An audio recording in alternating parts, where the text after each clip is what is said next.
Mais Dieu ne compte pas na force na biso. Mais Dieu ne compte pas sur nos forces, non. Paul a l'habitant on a faible. C'est à ce moment de la force et Nzambe se manifeste. Paul dit, quand je suis faible, c'est en ce moment-là que la force de Dieu se manifeste en moi.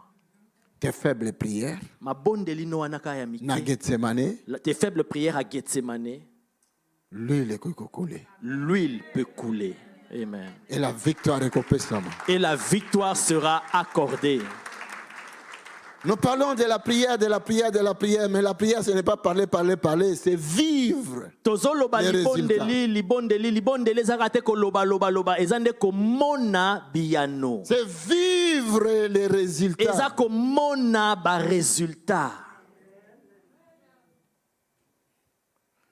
Quand moi, Nangali Bosso Zagi na 5 ans, quand mon fils aîné avait 5 ans, il y a une épidémie qui avait frappé à l'époque en Afrique.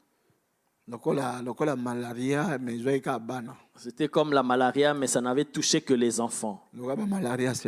Comme une malaria cérébrale.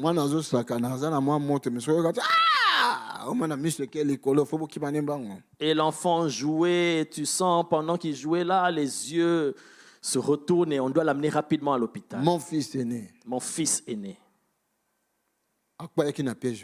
était tombé dans ce piège-là. Nous sommes allés à l'hôpital de Kalembelembe.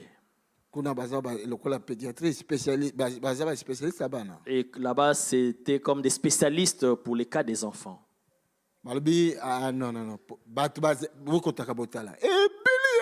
Ils ont dit, il y a beaucoup, entrez vous-même et vous allez voir, il y avait beaucoup d'enfants. Ils ont dit, allez dans un plus grand hôpital à Mamaemo. Là-bas, et nous sommes allés rapidement là-bas. Mais qui va te prendre en charge? Et les heures passaient, les jours passaient. Et l'enfant, depuis qu'il avait fait la crise. 2 jours, rien. 2 jours, rien. Troisième jour, on nous dit, allez rapidement à campus là-bas à l'université. Arrivé là-bas, une longue file d'attente. Non, pas d'attente, d'urgence. Hein? Ils ont fait une salle d'urgence. Comme on avait fait pour votre Covid ici, là-bas aussi on avait fait pareil.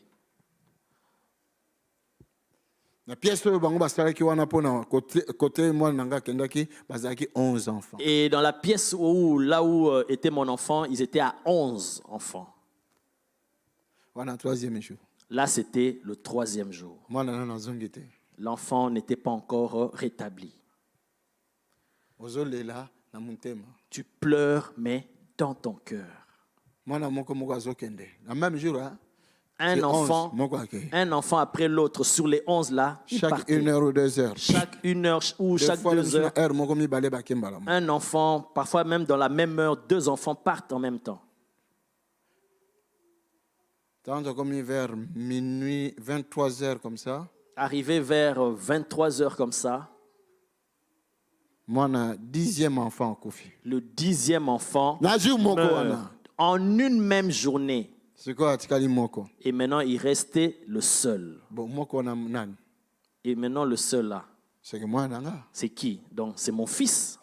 Et le médecin me dit, ta femme, elle est enceinte. Hein? Combien de mois? 9 mois. Combien de mois? J'ai dit 9. C'est danger. Il dit non, c'est dangereux. Taxi à Zonga. Prenez le taxi rapidement qu'elle rentre. D'ici 2 heures du temps, ton fils aussi va mourir. Non. Je lui ai dit non. C'est moi qui t'ai dit. Il dit non. Je lui ai dit non. Et je suis allé dehors. J'ai laissé la femme enceinte à terme là. Et moi, je suis allé dehors.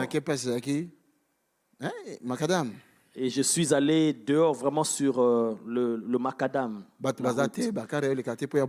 Et c'était en pleine nuit, il n'y avait personne, les voitures ne passaient même pas. Et je me suis assis par terre. Je me suis assis par terre et j'ai commencé à crier à Dieu. Non. Pas mon fils. Le mien ne mourra pas. Pas mon fils. Pas mon fils. Je suis allé directement à Gethsemane.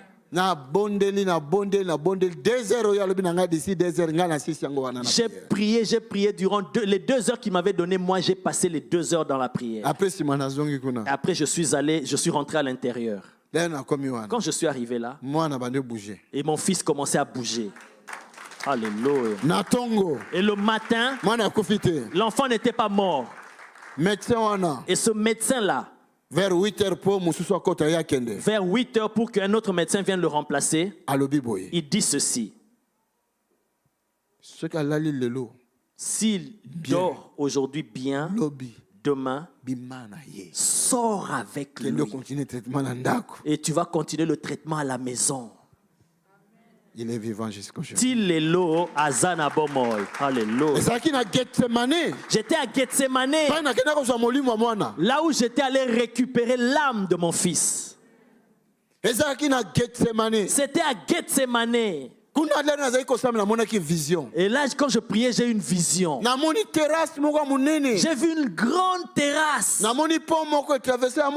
j'ai vu un petit pont qu'il a traversé. Et l'enfant était devant moi derrière. Et l'enfant était tombé. Je le voyais descendre plus bas. J'ai touché ma tête. Et je criais. Au secours! Au secours! Dans la vision. Et j'ai vu un jeune apparaître qui m'a dit, je descendrai là-bas pour le récupérer. Et c'est comme ça que j'ai récupéré mon fils. Par la prière. Par la prière. En début de cette année, je vous avais dit, j'ai vu un homme a pris ce qu'on appelle la liberté. Liberté. Et il a fui avec. Est-ce que vous ne vous souvenez pas de ça? Est-ce que vous avez après Nalobi? Et après j'ai dit, j'ai vu encore un autre. Un autre qui réclamait ma liberté. Ma liberté. Est-ce que qu'est-ce qui se passe maintenant à Paris? Tout le monde. Liberté. Liberté. Liberté. Liberté. Mais quand on a fui avec la liberté, ils n'étaient pas au courant. Mais maintenant, ils ont compris qu'on leur a volé. Ils commencent à réclamer la liberté. Moi, je parle, laissez-moi parler. Un prophète n'a pas de valeur. Un prophète n'a pas de valeur dans sa patrie. Voilà pourquoi Église, tu vas voir plus loin encore. Voilà pourquoi Église, Seigneur, le monde est sous musika. L'église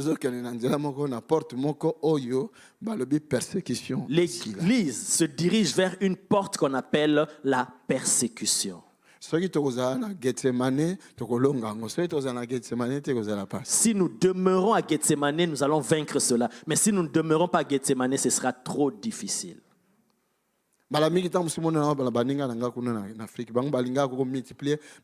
multiplier, des veillées multiplier, 40 jours, une semaine après, il y a un mois. Et parfois je dis souvent à mes amis là-bas en Afrique qui aiment trop de veillées, des jeûnes, et parfois ce mois-ci ils font 40 jours et après ils vont faire encore un mois de veillées. Multiplier, certains vont à la montagne. Il faut prier comme ça, pourquoi? Non, ils ont besoin de prier. Mais je vais vous dire une chose. Si nous prions en bas de la montagne de Gethsemane, même si nous faisons une année à jeûne, ça ne sera rien. Il faut que nous montons là. Si nous prions en bas de Gethsemane, même si on fait une année de jeûne et prière, il n'y aura pas de résultat. Il faut que nous puissions monter. Il faut que nous montions là. Jésus a voulu nous enseigner. Voilà pourquoi il a maudit cet arbre-là et il a séché. Les chrétiens doivent devenir des arbres qui produisent. Si tu ne produis pas, tu es devenu comme, excusez-moi, maman, hein? Les mamans dans la ménopause, ils peuvent plus produire. Et si tu es un arbre qui ne produit pas, excusez-moi les mamans, tu es semblable à une femme qui a déjà atteint la ménopause. Les mamans à ménopause, est-ce qu'elles peuvent avoir encore des enfants? Est-ce que sans l'intervention divine? Normalement, c'est fini, non?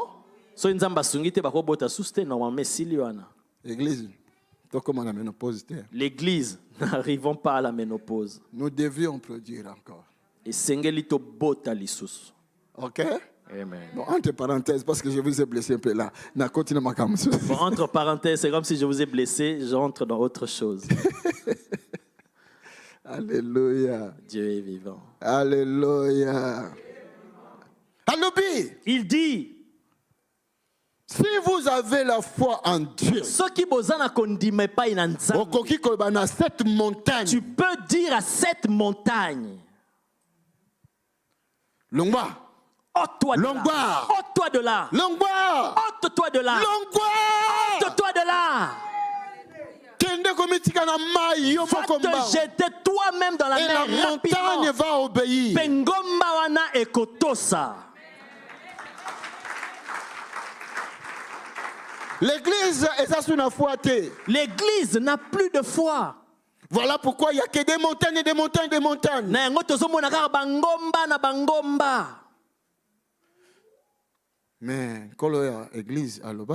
Mais le chef, le maître de l'église a dit, je vous ai donné le pouvoir de chasser les démons. De chasser les démons. D'appeler les démons d'être avec toi. Est-ce que de chasser les démons.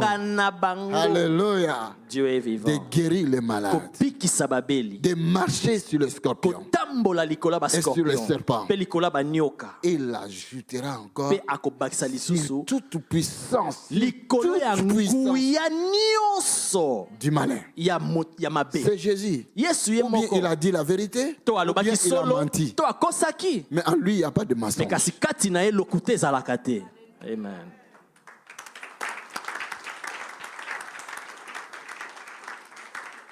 Quelle est cette montagne aujourd'hui? Ce que nous voyons. Ce que nous voyons là, ce qui se tient devant toi. Il faut déplacer. Tu dois déplacer cela. L'église doit déplacer la montagne qui veut s'opposer contre l'église. La famille doit déplacer la montagne qui se tient en face de cette famille-là. Mon fils, la maladie qu'il avait attaquée, c'était une montagne. 10 enfants un jour moko. Mon fils, la maladie qu'il avait attaquée, c'était une montagne. 10 enfants mourir le même jour. Et pour lui, on avait dit que dans les